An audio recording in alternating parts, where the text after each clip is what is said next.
Welcome everyone to our session called View from Here, How to Implement and Sustain UDL in the Real World. We are so excited that you're able to join us for this action-packed panel session, really designed to provide you with some concrete examples of expert UDL implementers using best practices of UDL and implementation science and bringing it into practice. Why? So that we can achieve our shared goal of ensuring that all students can benefit. Stay with us if you're really serious and excited about getting a clear action plan and setting the stage and foundation for all of your team to really embrace, embed, and support UDL implementers. We have an amazing panel today joining us that represent different views of the educational system. So no matter where you work and how you impact students on a daily basis, we hope that your time with us today will really give you the opportunity to connect with people who are overcoming some of the challenges you faced and are doing some of the hard work that you're doing.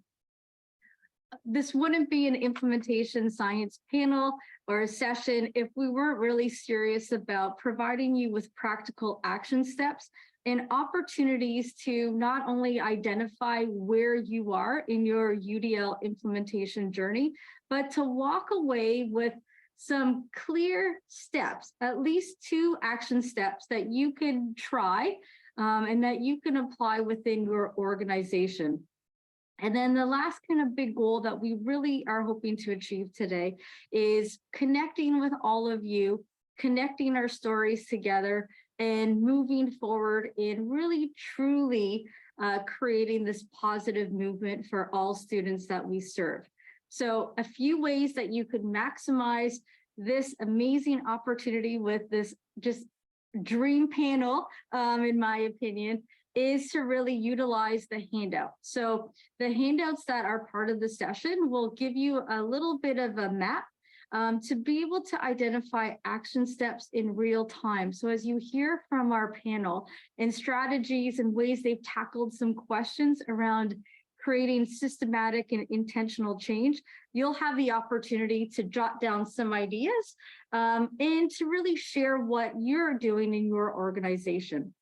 The second way to maximize our time and your time during the session is to share in the chat. We all want to learn from each other. And this is a great opportunity in real time, and again, in a very organized fashion, for us to share some things that we're struggling with, some things that we tried that worked really well, or some things that we're really passionate about.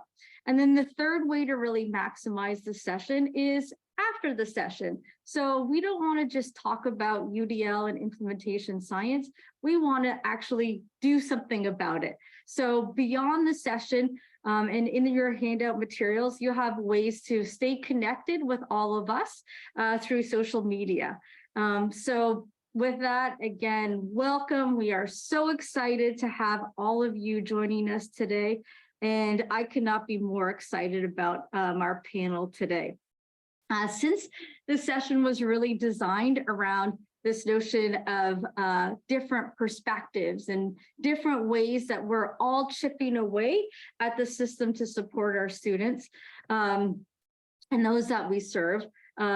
Here's how our panel has been organized and the views that our panelists will be sharing for today's session.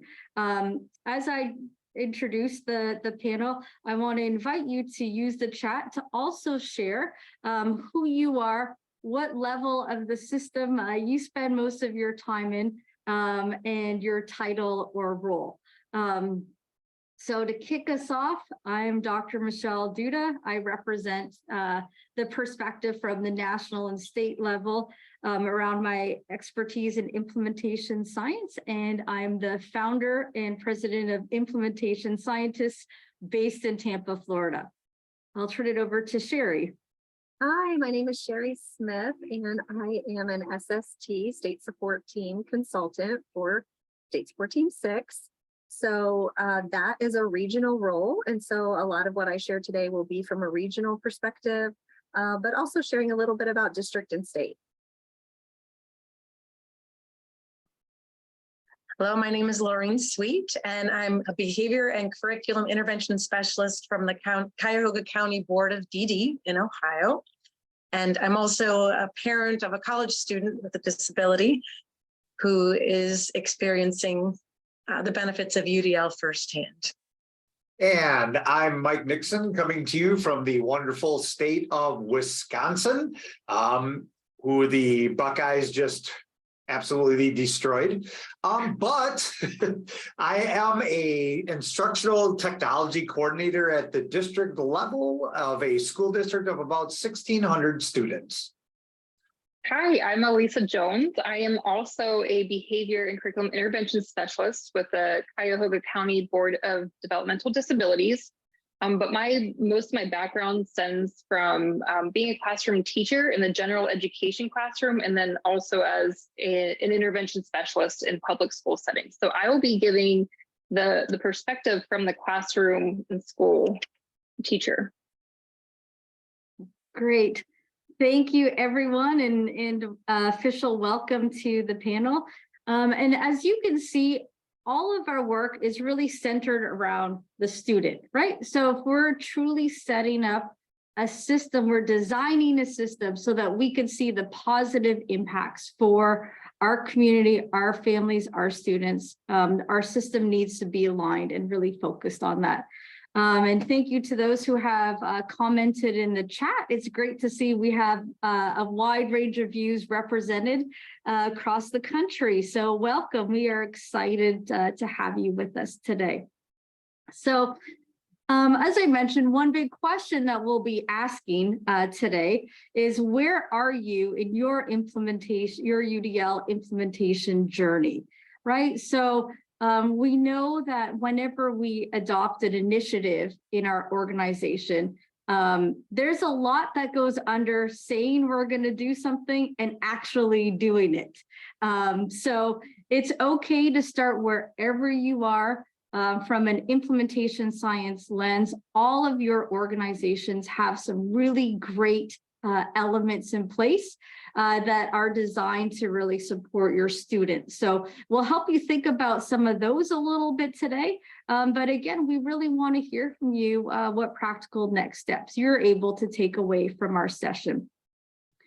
So I just want to give us a little bit of a context before we dive into really hearing from our panelists in thinking about what does it actually take to lead to improved outcomes for students. So whether we're talking about UDL, whether we're talking about behavioral initiatives, literacy initiatives, academic initiatives, there's a formula that seems to really matter if we're serious about reaching all kids.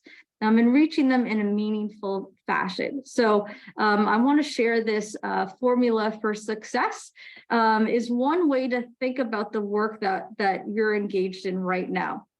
So pick your favorite initiative, could be UDL, could be something else, and see how this works in this formula. So before we decide on trying something that's designed to improve outcomes for our kids, we try to pick something that works, right? We want effective interventions. We want effective initiatives, effective frameworks, evidence-based practices to actually give us the promise that if we use these things as intended, it's going to lead to better outcomes for kids. But that's not enough, because if you look at the formula and if we have 0 in the other 2 boxes, we're not going to get the identified outcomes. We really need to focus on effective implementation methods as well. So what do I mean by effective implementation methods? So many of you may have joined us today because you're familiar with implementation science, or you've heard some information about implementation science.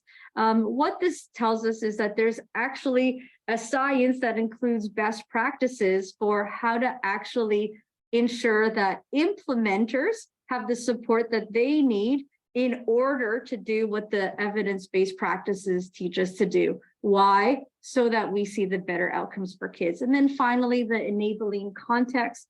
So again, I want to encourage you to think about UDL or whatever initiative that you have in mind at the moment if you're newer to UDL, and think about what's that lever that creates that urgency for change to happen. It could be a new law. It could be frustration of seeing students consistently struggle. It could be frustration with too many initiatives. It could be you have some funding to get started.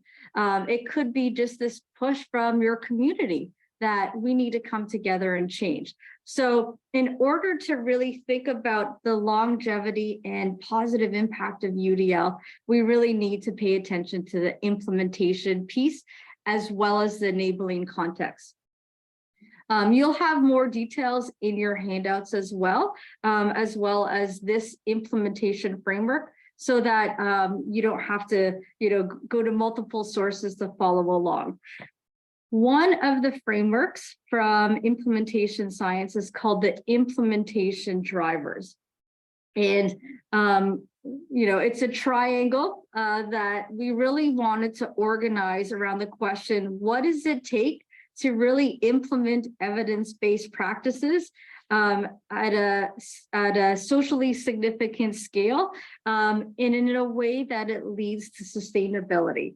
And this framework really stems from looking at multiple fields and really trying to understand what do organizations do well in order to implement something as intended. So it's organized around a driver's framework, a triangle. And we organize our session in this around this framework so that you can see some of these drivers come to life. And again, if this is new language for you, don't worry, you'll have more details in your handouts. But I would bet that some of you are already doing some of these things. It's just not named this. But a helpful way to organize is to start looking at the top of the triangle. So the top of the triangle, the driver is performance assessment fidelity. And where most organizations get stuck is that we're not actually clear as leaders, as implementers, as coaches, we're not explicit about what behaviors adults need to do in order to implement something as intended. So when we think about UDL, it's a broader framework. What are the things that a UDL implementer needs to do so that our students see the benefits? So if we start at that question at the top of the triangle, I want to encourage you in the chat to think about, do you have a measure or are you looking at fidelity, adult behavior data around implementation? Is the definition of what you're using actually clear? Once we have that in place, then the other drivers are things that we can make sure that we align. So if we know what we're asking people to do, then we better ensure that we're providing them with the right supports to do that job, right? So are we providing training that aligns with? Are we providing coaching? Are we selecting people that already have some of the foundational skills? Those drivers are called the competency drivers, right? So they're staff competency drivers to implement UDL as intended. The other side of the drivers triangle are called the organization drivers. And here's where really things need to change in our organization, right? If we want to bring something in, we can't just do it on top of things we're already doing. We need to create time and space for implementers to learn this new work.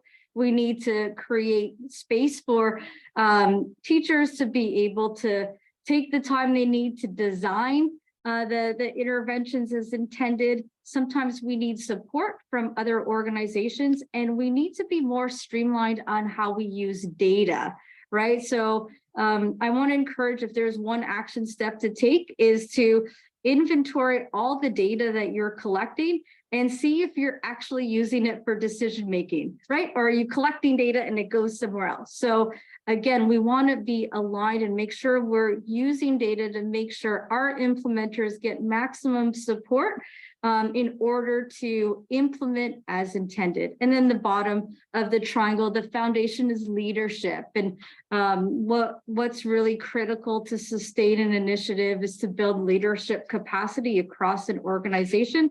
And because this isn't easy work, it's important for us to really take into account different leadership styles and needs as they're needed. So hopefully this didn't hurt your heads. Again, this was really to help us organize and bring these implementation drivers to life. When you hear things like build implementation capacity or build systems or build capacity, it's really the implementation drivers that is the thing that we're building. So with that, I want to start turning it over to our panel and learn about their journey and bring these drivers to life. So the first question I have for the panel is, how did you, your team, or your organization get started with UDL? Well, I can answer that question first. In our region, a way to get started was we had a training, and it was a year-long training with different sessions, and we invited districts to bring their team that was going to become their implementation team. So the first year was all about learning, what is UDL?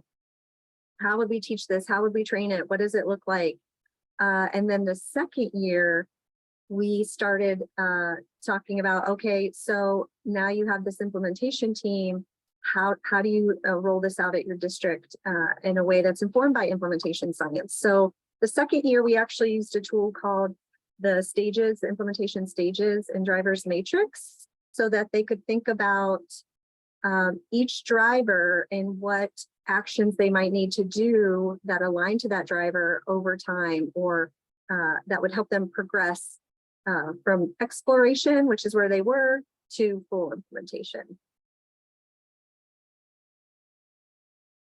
Great, thank you, Sherry. Welcome. I can add on to that from my first experience with UDL was back in 2007. I was studying under a federal grant for my master's that focused on assistive technology. And they also talked about universal design for learning. But I think it was over the years following that experience that I came to understand more about the power of universal design for learning. And as an assistive technology professional, I was really passionate about helping students with severe disabilities to have the tools that they needed to succeed. And now as time has gone on, I've realized that by having a universal design for learning, some of those tools are there before they even walk in the door, and that those same tools can help so many other students. That a universal design for learning is for all students with and without disabilities, and it creates that sense of belonging for everyone. And there's still a need for specific assistive technology to be in place for students, but the groundwork is set for that to be done with greater ease and a more welcoming environment. So at our district level, our school board created a vision, and commitment statement that talks about every student finding their own path. And we didn't know how that was supposed to look. The other thing we had in place was our student services director had a mantra that education should be every ed, not special ed, that we own all of our students and that they all deserve the top-notch education. So we needed to do some work, and we found a state UDL grant that was built around some PDSA cycles. So we decided to apply for that grant, and we were accepted. That had us create a district leadership team. So we started with a book study of UDL now, and we were floored what a framework. This might work for us. This fits our mission, vision, and commitments. Then I was lucky enough to be part of the team that went to the UDL IRN in Baltimore and got to take a site visit. And after that site visit, we knew we had to implement this. The little more difficult thing was the beginning of culture building in our district. We actually had to have the conversation where we had to say, does every student have the ability to learn? We had to hash that out before we could begin the framework. So we did that through many, many Socratic circles and reading some other books. And then we decided we needed to start it in the classroom. And we started with accessibility because that's something that is a low-hanging fruit. That's something that teachers do. And that's where we got our great start. And then the other thing for implementation science, making sure that we had something that was sustainable, is we actually started engaging our school board so that they were trained in what UDL is, how is this going to help our students, and how is this going to help our community. And now we're in year 9. So we've had some sticking power. Great. Thank you, Mike. And then just to clarify, PDSA, is that Plan, Do, Study, Act? Correct. Yep. Great. Improvement cycles. Perfect. Yes. Thank you. Thank you for that.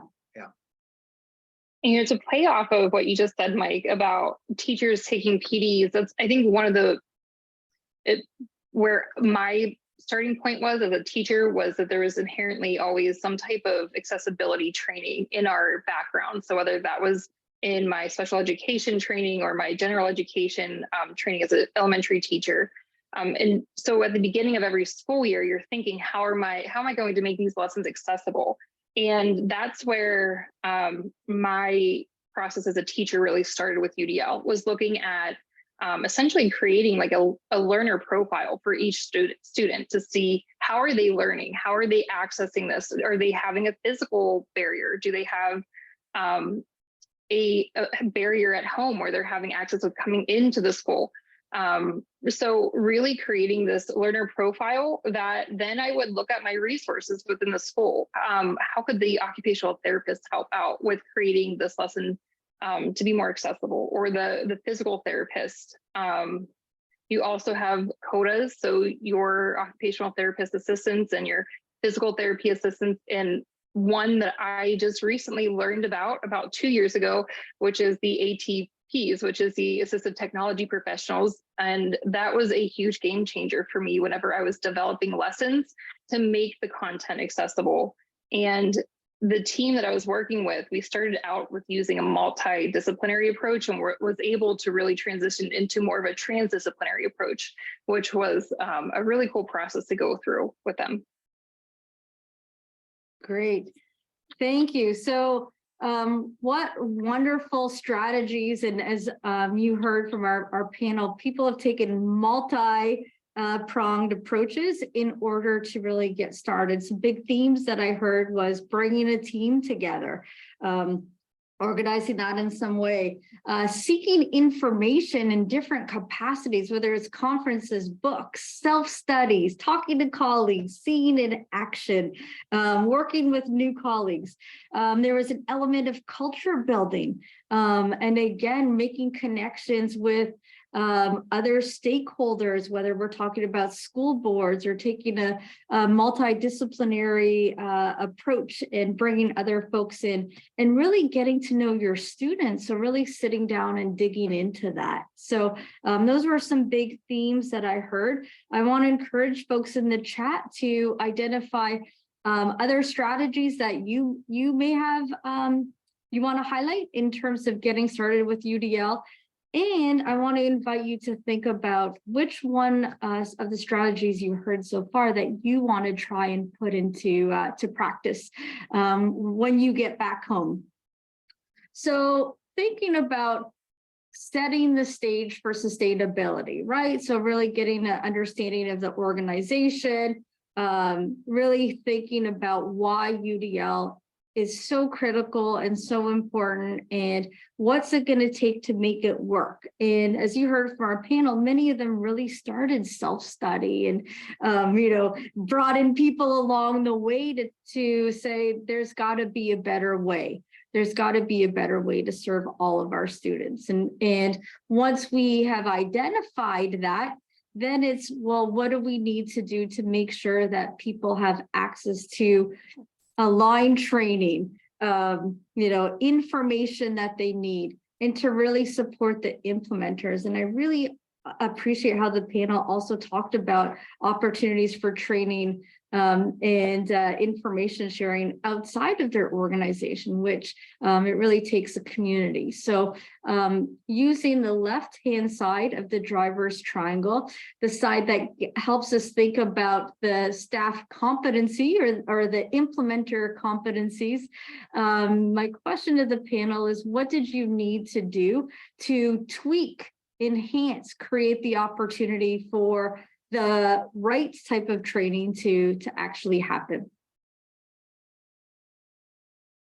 I can start out here. So one of the pillars of UDL is engagement, and part of engagement is ensuring that the learner feels safe, and that helps them to feel ready to learn and more open. And that same approach can apply to adult learning. And so helping everyone to feel safe on the team, that this is a big undertaking that takes a village, and we can play off of each other's strengths, learn from each other, and making the environment one that it feels safe to go to colleagues and work with each other in order to learn. So I'd say that that's a big piece that takes UDL for our students into applying it to the adult learning. Great, thank you, Lorraine. So from our school district point of view, we had to have support from the superintendent on down. So everything we do comes from that UDL lens. In fact, we even have changed our hiring processes so that our questions, while maybe not using specific UDL language, draw out those belief systems. We are on our third superintendent since the beginning of implementation and are still going strong. So that was a huge piece for us. Everything about our district reflects universal design, including our budgets, so that it reflects our commitments and our training. So for instance, I'm in charge of technology. I believe in accessibility for devices. So for K through 12, everybody has a touch screen device because that's what we believe in. We took 3 teachers and created new positions for coaching, and we changed the title to a UDL coach. It's not instructional coach, it's a UDL coach. We used some of our money, and we had cast members come to facilitate our learning. So we've had Neil and Allison come to our district for that. We also purchased Canvas and created an onboarding class. So all of our new hires go through UDL training before they even step in front of a student. And then also to help us, we changed the educator effectiveness language so that we are actually evaluating ourselves in the classroom around UDL language, so that we're just driving that implementation and supporting teachers. So it's more of a coaching conversation than a true evaluation. So that's how we looked at it from our district lens. Great, thank you, Mike.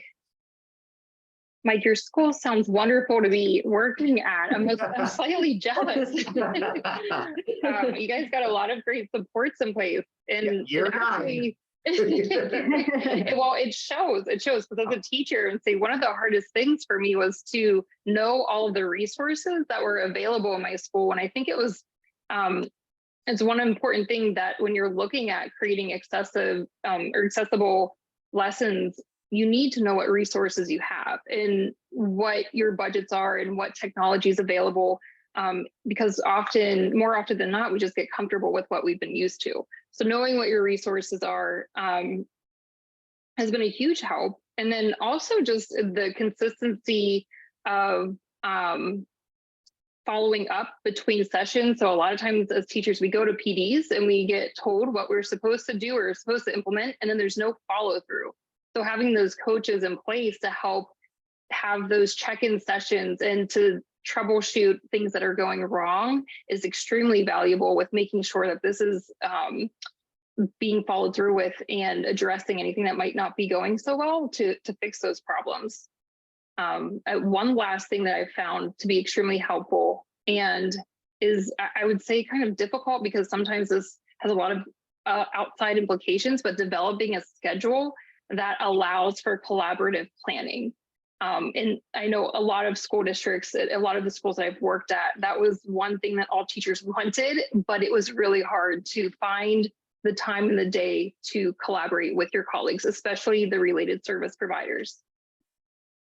That was tough for us as well. One thing that helped is we changed the language from special education teacher to learning strategist. And now they just are part of our classroom. There's not something separate. They plan with us. So that was, I just love that, the time. You have to find the time and commitment to co-teaching. And Absolutely. I wanted to speak to a comment that you made about oftentimes we go to training and then there's no support afterwards to help us kind of follow through and practice what we've learned. And so that was something that we tried to work on with our teams, is not just learning what UDL was, but actually the teachers on the team wanted to practice it in their classroom and get feedback.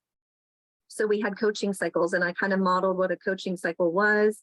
We picked an area of focus. I went in, we talked about it. I observed, I gave them feedback. The second time we were able to focus a little bit more. And so then that second year, when they're thinking about, okay, what training does our district need? They were also thinking about how do we build in support for teachers after the training? So that was really exciting to see that they were thinking about that driver throughout. And then another exciting piece that I think I want to share more at the state level is the Ohio UDL Collaborative created, kind of when we first started talking implementation science, a universal design for learning practice profile. And that practice profile has helped districts say, okay, what does this look like in practice? Teachers can say, how do I take this practice profile and the critical core components and translate that to what I need to do in my classroom? And then from that, you can create fidelity assessments that are aligned to that practice profile. So when you're doing those coaching sessions and building those feedback loops, you're able to collect data on adult implementation. And the teachers still supported, right? They get that coaching support. Great. Thank you, Sherry, and thanks to the panel again. I really gleaned some great themes that all of you shared, and I want to invite those that are joining us again to note in the chat, either strategies that you've tried or which of the themes or ideas that resonated. But what I'm hearing our panel tell us is that creating that safe space to make mistakes, right? Trial and learning.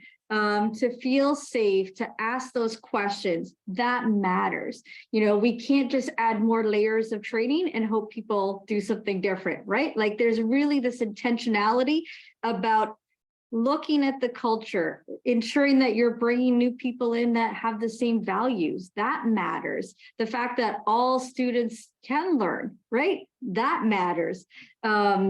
Thinking about things like building in the values to sustain and weather changes in leadership. Mike talked a lot about their hiring process and how that was revised in order to intentionally sustain the importance of this work. Language matters, so titles matter. Names of coaches matter, names of initiatives matter. A lot of great discussion about schedule as well. Again, we can't just layer on more training and hope people do something with it. We got to create the space to not only learn about it, but to actually try it and practice and get that regular feedback through coaching.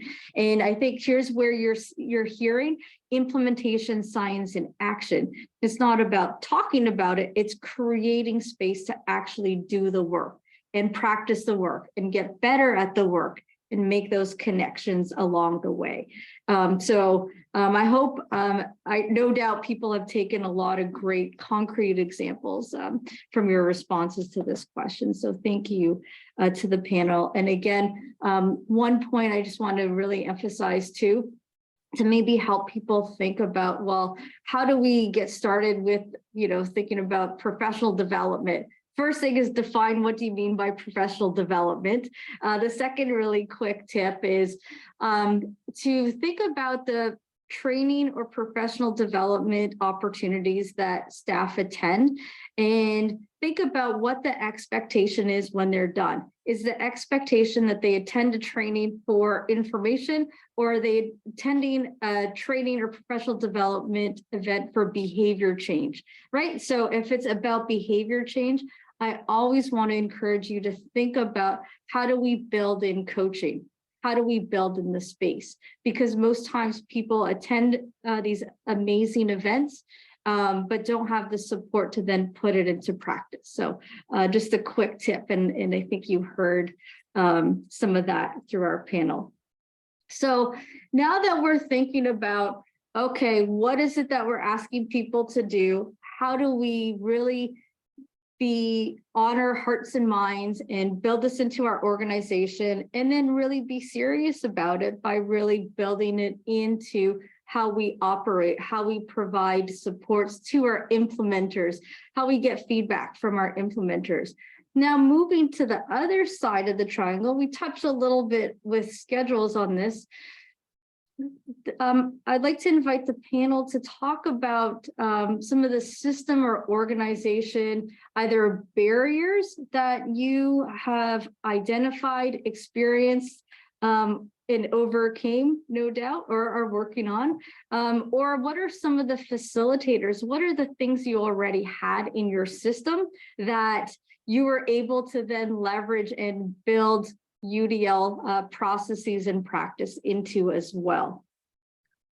Well, some of our barriers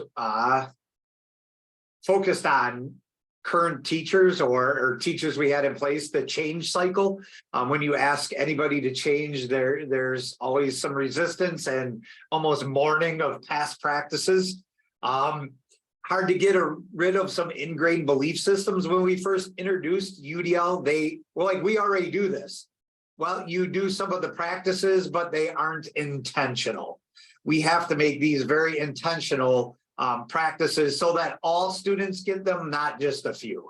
So that was huge for us. We had a lot of misunderstandings, well-intentioned. What does choice actually mean in a classroom? It's not just giving kids 30 things to do and saying, oh, that's choice. Great. You can do one of 30 things. Like, how do they know what to do, right? Flexible learning environment. Hint, it's a lot more than just a flexible chair. We had to learn the hard way about that one.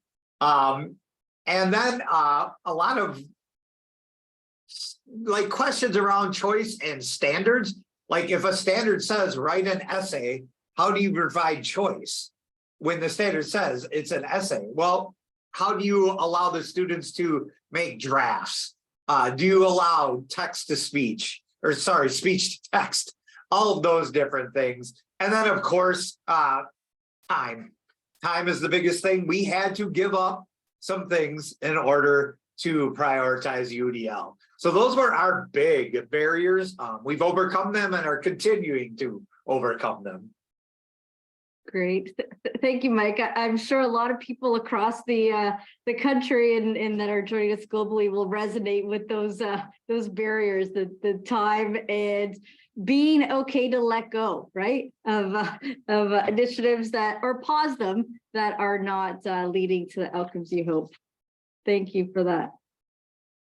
You know, Mike, I would like to kind of touch on one of the things that you said about having a system to almost document what you're doing instead of just, as teachers, sometimes we accidentally are doing these strategies with accessibility. And one of the things that I found extremely helpful was when Sheree and I had met for a session, and she helped create this graphic organizer where we went through an entire lesson that I was working on. And because we created this graphic organizer to kind of check off each of the boxes for the UDL framework, it was something that I was then able to pass on to the team. So then it was now consistent procedures and teaching methodologies throughout my entire team. And when I ultimately left that organization, it wasn't like the students were left stranded.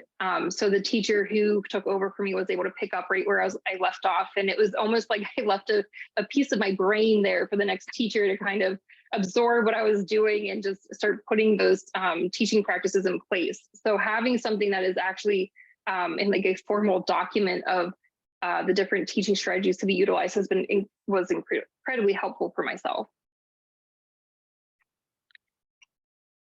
And I was going to go there with those same points. I would just add then that for students with significant disabilities, I think there can be some difficulties with figuring out how to have one curriculum and be able to set up the environment to include all students. So having that team that Elisa mentioned earlier, that transdisciplinary team approach to help with making sure people understand, everyone understands on the team how we can support with one curriculum, and to move away from old thinking of one way of doing things and having those supports in place. So having that team, I think, is a facilitator to UDL. And a barrier, I think, just speaking from a parent hat for a moment, would be the difficulty with students being able to self-advocate and teaching them to self-advocate, that needs to be in place and or taught at these younger ages so that they understand how they can help others to set the environment up for people that will come after them, and then to get ready for maybe college or another program after school. So self-advocation and supports for people that serve students with severe disabilities. Great. So thank you again, panel. I think you really covered the breadth of the drivers that really make a difference. And again, really thinking about all kids all the time. Thank you, Lorraine, for again, raising that as we're building the system and building the organization. One theme that I really took away in addition is having a team in place, right? So again, bringing together people that, are either passionate enough to be willing to take risks and change the system, to have some of those difficult conversations, but have some expertise in order to braid and blend and align initiatives in order for this to really thrive. So I heard that over and over again, the team piece. Elisa also did a nice job bringing to life the importance of sustainability. And really, as you're thinking about designing your implementation system or any system for best practices in education, there's a lot of intentionality with the goal of being able to sustain and weather change in our organization. So thinking about change in organization and building that leadership capacity throughout your organization, not just people that have a title of a leader. What are some things that you learned, or what have you really connected with that changed your approach? Well, I'll say one barrier I noticed with some of the teams was that they didn't have that decision maker on their team. And so some teams made more progress than others because they encountered a barrier every step of the way. The teams that had that kind of executive leader, that decision maker, that administrator on the team, that person was able to remove barriers where maybe others kind of struggled, and it just took longer to implement because they had to take it back to the leader to get permission. So that would be one lesson learned from some of the work I've done with my teams.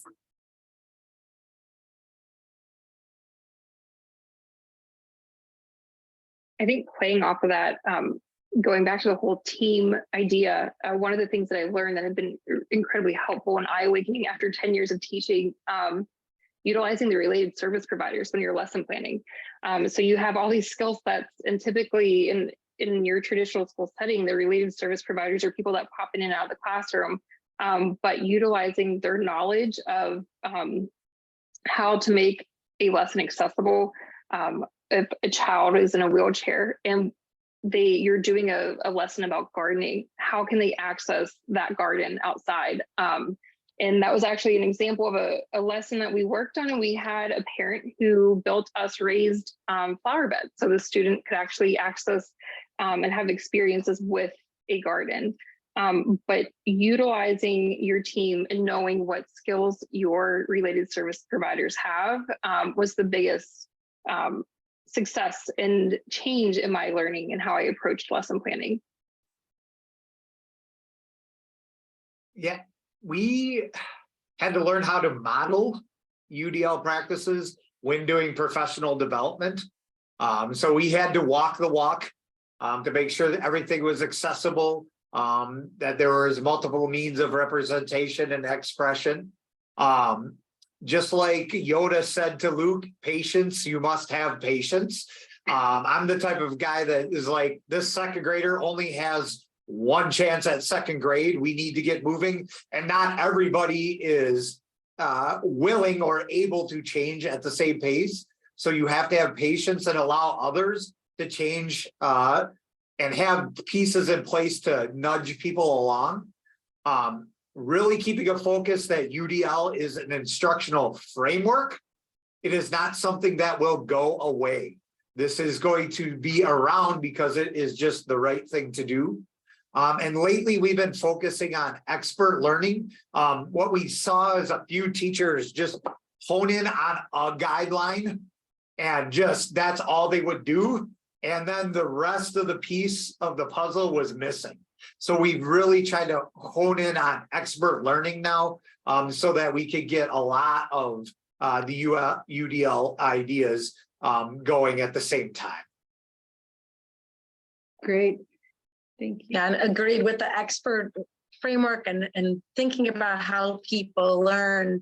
I think a big takeaway is that this framework is based on science, the science of how people learn, and we all learn differently, whether we're in a professional development, as Mike mentioned, and we're learning among peers, and adults learn differently, and so do our kids. So this is not one more thing. It is the thing that's based on science that really opens the door to welcome all of our students to have a place at the table for learning in the way that they learn versus the way that it's always been done. Great. Thank you, Lorraine. And again, one theme that really resonated with me and folks that are joining us, please jot down in the chat what you're taking away about the importance of team. But the thing that's really resonating with me is really getting to know the expertise of your organization and the people that you're working with, and that, people are in different stages of readiness. So again, if you have a good leadership team in place, or the leadership team or a leadership and implementation team that has time dedicated to ask those questions to learn about your organization, I think that that's a really good use of time and a good use of energy to leverage the expertise you currently have in-house and to really see how to navigate people being in different stages of readiness. That's important too, particularly as we're coming off the pandemic and everything has changed, right? This is our opportunity to really go as fast or slow as people need to. So some good advice. So the final question I just want to wrap up with for our session today is really thinking about the impact for students. So going back to our why and really thinking about why does not only UDL, but implementing UDL as intended, using implementation science to actually, teach and use what we know, how people learn, and designed a system that science teaches us how it could work well. What are some impacts and just final thoughts that you have for our group? Well, this is where we've struggled the most, is how do you know it is effective? We have great anecdotal evidence of success, but we need to take it a step further. When our school board asks us, how do you know it's working? We have to give them some evidence besides anecdotal. So we've started to work on student surveys of our effectiveness. What do they say is working and what they are getting out of it? We have school visits. So schools from other parts of the state come in and give us feedback and observation. We've started instructional rounding around practices or problems of practice to get our own internal data. And finally, we're starting continuous improvement plans where we're going to start to triangulate like federal, state, local data along with the anecdotal evidence to see what the true impact and outcome improvement is from our initiative. This one, it was the toughest for us and we're still moving forward. And I'm pretty excited about this work. Thanks, Mike. One of the things that I found to be extremely helpful with evaluating the student success with this was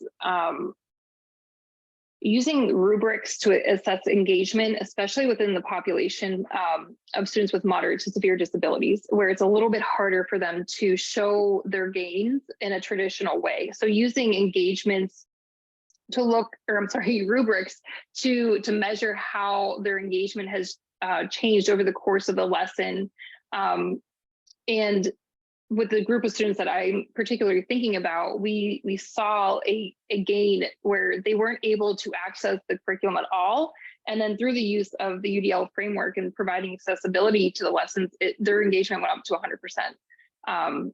And just as Mike said, using the state test scores, you see the improvement in kids learning because they want to be there, they want to learn. So those state test scores are changing as well and in a positive way. And I would add on to that to communicate with parents as well for students who have moderate to severe disabilities. I've interacted with a lot of families over the years, and one thing that comes up over and over again is that fear of, so what will happen when my child is in the general education curriculum? Like they can't do what the other students are doing, and starting to shift that perspective of what that looks like and what that means for learning, and engaging the parents in those surveys and what their thoughts are in terms of how their child is accessing that curriculum and participating and getting benefit from that experience. So it's not just about the data for how many students were included in the general education classes, then it's about how did they benefit? What did they learn? Did they actually have access to that curriculum? Great. Thank you for that. So a couple of things, and again, invite people to share in the chat, use your note-taking guide for today to identify some clear takeaways, but I think the panel has really shared with us some really important insights and consideration, even around time and ways that we identify impact for students. So when we're talking about systems change and all the things that we just briefly touched upon today, that takes time, right? And it's going to take time and very intentional effort and practice before we start to see formal outcomes for students. But there's different ways that we can measure impact. We need to ask our students, we need to talk with our families. One call to action is I want to invite all of you to think about what's a non-traditional way that you can collect or share data about student access, student experience, family experience, community member experience. Because again, going back to why we pulled the session together in this view is that we all are accountable for ensuring that our students have access to meaningful and the best education that they can get. And we know a lot more about science than we did even 5 years ago. So hopefully this session and our time today has given you just some inspiration, some hope, some ideas for next steps moving forward, and that you can pair best practices around UDL, best practices around implementation to ensure that all students can benefit. And we are growing together as a community. So with that, I'd like to close and just thank the amazing panel that we had today. Your time and expertise has definitely been invaluable and inspiration to me, and no doubt to everyone that's joining us today. For folks joining us, just as a reminder, please download the handout. That's where you'll find just some structure for taking notes along the way, our resources and some ideas for next steps, as well as our social media handles and contact information will be available there. If for some reason you have problems with the handout, please feel free to email me directly at behaviorhappens@gmail.com, and I will connect you, and we look forward to this journey together with you. So thank you, everyone. Thanks, everyone. Don't forget to fill out the session feedback.